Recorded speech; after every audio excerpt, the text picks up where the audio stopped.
Being able to communicate effectively is one of the most basic human life skills. Good day everyone, I am Maria Zaza V. Flores, a student of character at the University of Antique, taking up Bachelor of Secondary Education major in Social Science as a freshman student. So this presentation and this discussion is all about one of my subjects, which is General Education Curriculum 5 with the descriptive title of Purposive Communication, which is under Professor Justilia Tagles. So, my presentation will be all about ethical communication, its importance, and the basic principles of ethical communication. So, let us proceed to defining these, and hopefully you'll learn something from me at the end of this presentation and you'll be able to apply it in your daily lives. So before we proceed to the definition and importance of ethical communication, let us first identify and have the importance of communication and ethics by themselves.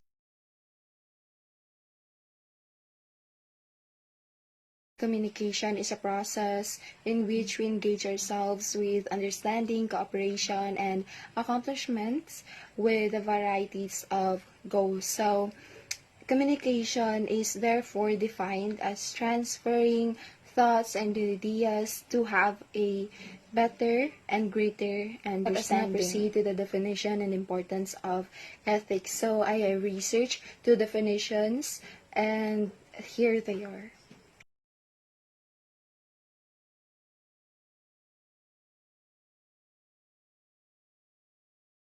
Therefore, ethics is not just a matter of political or social issues, but is part of our behaviors and our regards for others. Now, that we are done from defining communication and ethics, let us now go to ethical communication and the basic principles. Ethical communication will incorporate a respectful view of its audiences, a consideration of the consequences of communication, of the parties involved, and a respect for truth.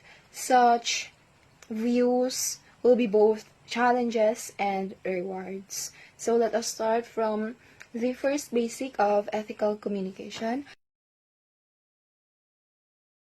When we say seek to elicit the best from your group members, you are saying that you have to get further information or response from the group members regarding of what you've said or regarding the topic that is tackled within the group.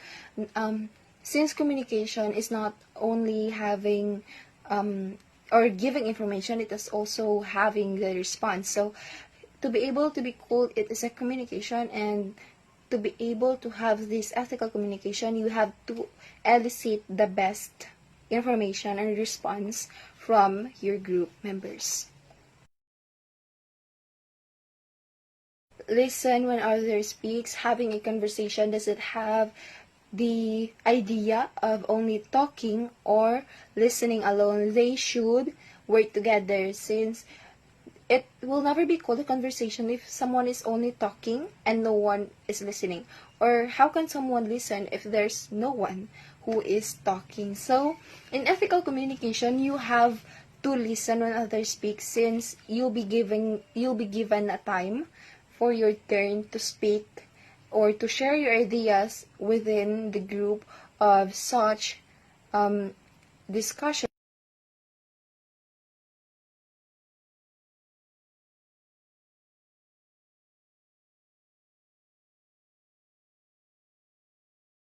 This seek to understand rather than to be right, because having that, it will make you an effective communicator. Stephen Covey even said that seek to understand, then be understood.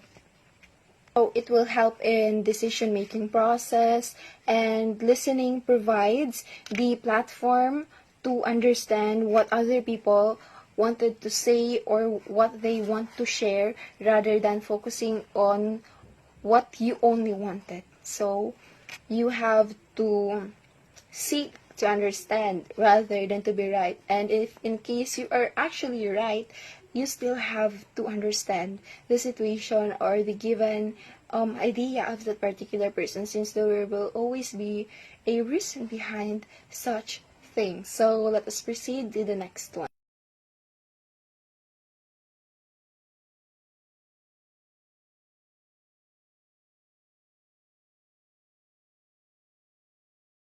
share, or you can limit yourself in sharing such informations. Let us go to the eighth principle, which is respect the personal boundaries of others.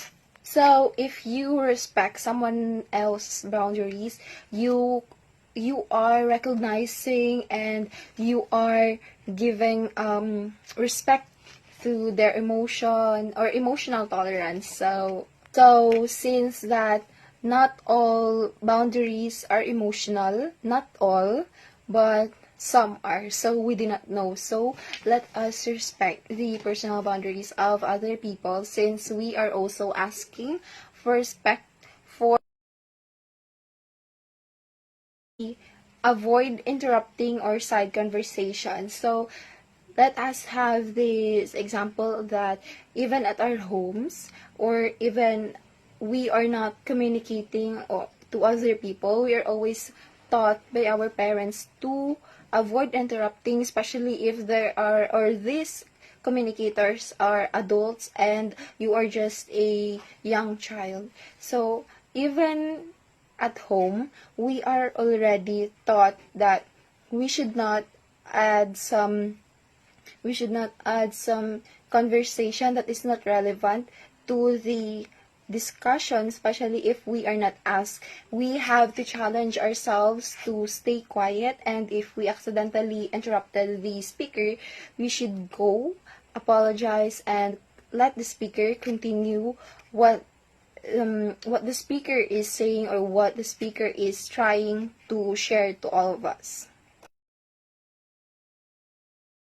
Let's proceed to the definition of ethical communicator, and what does ethical communicator do, or what they usually practice whenever they are communicating, and we should take ideas from it so we can learn and apply it to in ourselves, in our daily lives.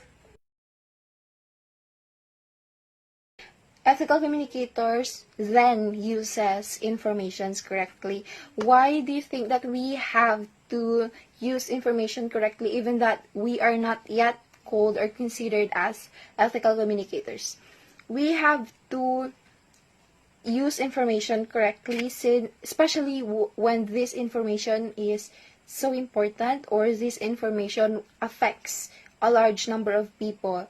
We have to make sure that the information that we are sharing or we are giving is correct from the very first line at the end of the story.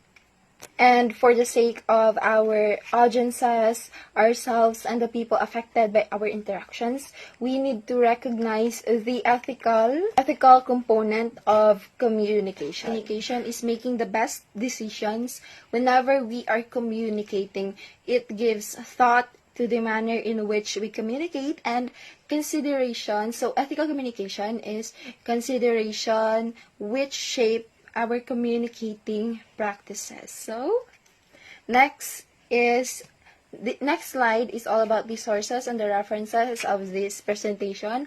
I hope that you'll be able to research further, to click the links down below, and make sure that you have time to put these names and links on your search box, and have a plenty of time in learning and understanding, which is very important. That is all about ethical communication and how to be a great ethical communicator.